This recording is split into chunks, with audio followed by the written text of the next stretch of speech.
Hello, welcome back to Hungry for History. In today's video, we are going to make a chickpea stew.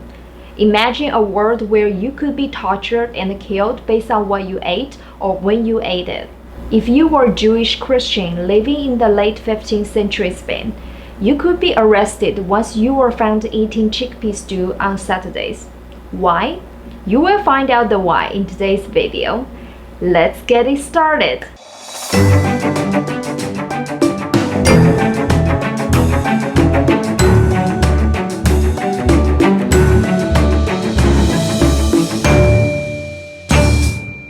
Chickpeas, also called garbanzo beans, are the main ingredient in two of the most well-known contemporary Middle Eastern dishes, hummus and falafel.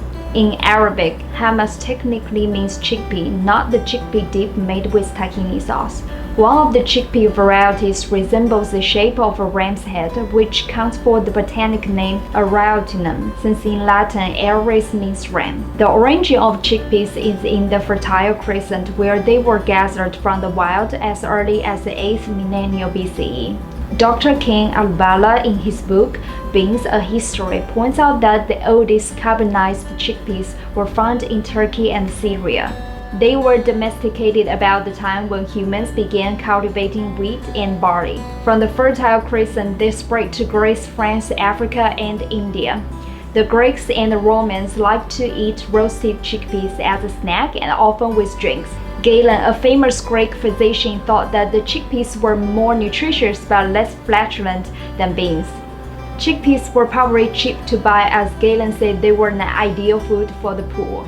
He saw people in the countryside, not in the city, use the legumes in soup. He also observed some people ate chickpeas after they were boiled in water and seasoned with salt. Some people liked to sprinkle dry cheese powder over the chickpeas as well.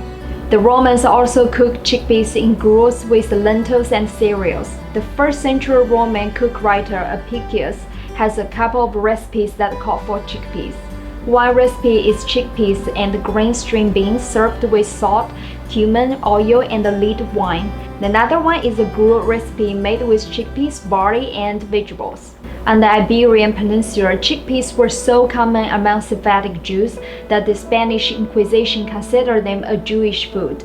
During the Middle Ages, Sephardic Jews in Spain and Portugal habitually prepared a chickpea stew to eat on the Sabbath, when the Jews took a day off from labor, including cooking. Since chickpeas were so common among the Jews, and the authorities of the Spanish Inquisition considered them a Jewish food. During the Spanish Inquisition, Jewish converts to Christianity who were seen eating chickpea stews on Saturdays were subject to arrest and trial. The chickpea recipe I'm going to make today is based on the trial records of the Spanish Inquisition. It is from the book called A Drizzle of Honey: The Loves and the Recipes of Spain's Sacred Jews by Professor David Git'litz and Linda Davidson at the University of Rhode Island. It is one of the most captivating cookbooks I have ever read. Professor Git'litz and Professor Davidson provide historic context for each recipe, why the victims were brought to trial, what offenses they were charged with, and what sentences they received. Recipes in the book help me understand the daily lives of the Jews during the Spanish Inquisition. The recipe I'm making today is based on the story of Rita Besante. Rita Besante and her husband were converted to Christianity around 1412. Rita had two daughters, Brianda and Alba. When they were older, Rita told them about her Judaism and taught them how to cook and prepare food according to the Jewish laws. But when the two daughters reached puberty, they chose not to follow their mom's Jewish practices, so that they can assimilate it into the mainstream Christian society. Later, both of her daughters got married with Christian husbands. Brianda's husband happened to work for the Inquisition authority in Spain. In 1485, when Brianda was questioned by the inquisitors, she reported that her mother had her maids cook a Sabbath stew of meat, chickpeas, and cabbage. So the recipe I'm making is called Rita Besante's meat, chickpeas, and cabbage stew. I changed some of the cooking steps of the recipe since I prefer dried chickpeas to canned ones. To make this recipe, the main ingredients you need are 1 pound of stewed beef, 1 cup of dried chickpeas, 1/2 of a small cabbage, 1 large onion, 2 cloves of garlic, 1 bay leaf. As for the spice mix, you need 1 tablespoon of sugar, 1 teaspoon of salt, 1 teaspoon of black pepper, 4 teaspoons of ground anise. I was only able to get any seeds, so I grounded the seeds in a mortar. Step 1. Soak the chickpeas in water overnight. Step 2. Cut away fat and tendon from the stewed beef and cut the beef into 1-inch cubes. Then chop the onions into large pieces.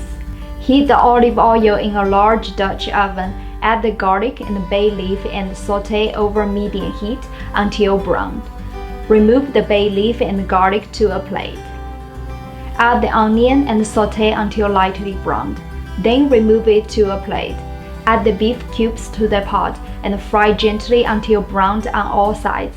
Add the spice mixture to the beef. Step 6. Return the onion, garlic, and bay leaf to the pan. Step 7. Drain water out of the chickpeas. Add the drained chickpeas to the pot. Step 8. Pour 3/4 cup of water or broth over the mixture and bring it to a boil. Then turn the heat down to simmer. Cover and cook for about 1.5 hours. With your hands, pour the cabbage apart leaf by leaf. Lay the leaves on top so that they cover the chickpeas and meat mixture. Step 10. Preheat the oven to 300 degrees Fahrenheit. Cover the pot and bake for 1 hour. While the pot is in the oven, let me briefly talk about the Spanish Inquisition. For centuries before the Inquisition was established, a substantial number of Jews lived in the Muslim and Christian kingdoms on the Iberian Peninsula. They lived with Christians and Muslims side by side in a relatively harmonious coexistence. The Jews served as administrators, tax collectors, and money lenders. The last activity was actually forbidden to Christians. The immense wealth and economic power held by the Jews became a growing concern to the Spanish rulers. In the 14th century, European kingdoms, including Spain, experienced severe disasters. The Great Famines, followed by flood, and the bubonic plague known as the Black Death, which took away millions of lives in Spain. In the face of biblical-scale disasters, religious groups like the Jews were seen as a scapegoat for those disasters. Levels of anti-Jewish sentiment intensified as the century progressed, culminating in the pogroms of 1391, when the Jewish sections of several cities were attacked by mobs demanding that the Jews convert or die. In the years that followed, a great number of Jews changed their faith. Those Jewish converts and their descendants, also known as conversos, face continuous suspicion and prejudice. It is still unclear how many Jews gave up their religion and customs to assimilate into the mainstream Christians, and how many Jews were just nominal converts. In 1478, Catholic monarchs King Ferdinand II of Aragon and Queen Elizabeth I of Castile established the Spanish Inquisition, which was directed against conversos. They were regarded as a threat to the unity of Christendom, as old Christians suspected they practiced their religion secretly and influenced the Christian population. So how did the Inquisition work? When the Inquisition arrived at a locale, inquisitors typically would publish edicts of grace, which enumerated heretical practices, and announced a settled period of time during which those who were willing to admit their own involvement in heresy could repent and get light punishment. Meanwhile, a confessor was expected to spy on his or her friends, relatives, or masters, and provide evidence about their heretical behaviors. As for those who were brought before the tribunal and refused to confess, torture, confiscation of assets, and execution were inescapable. The Inquisition publicized signs of heretical behaviors for people to watch for and report, including refraining from work on the Sabbath, following ritual slaughter and meat preparation, changing linens on Friday, fasting on Yom Kippur. Professor Git'litz and Professor Davidson quote one Inquisition list of Jewish food practices in A Drizzle of Honey. Quote, cooking on the said Fridays such food as is required for the Saturdays, and on the later eating the meat thus cooked on Fridays as is the manner of the Jews. Cleansing or causing meat to be cleansed, cutting away from it all fat or grease, and cutting away the nerve and sinew from the leg.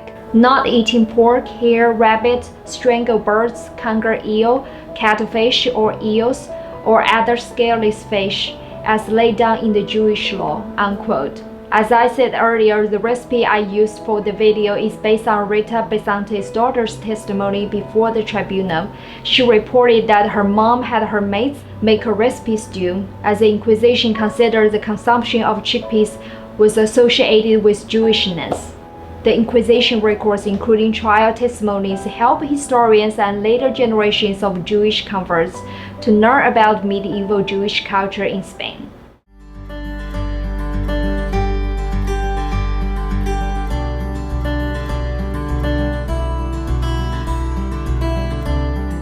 Now it's finally done. Let's try it out. Sounds great.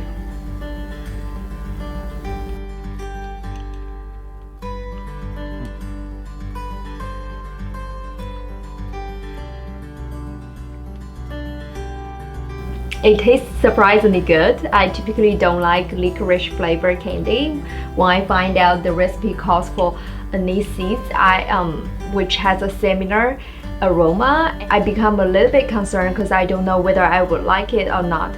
But the mild anise flavor just complements so well the natural flavors of the rest of the ingredients. I agree. This is a really good mix of savory and a little bit of sweet with salty.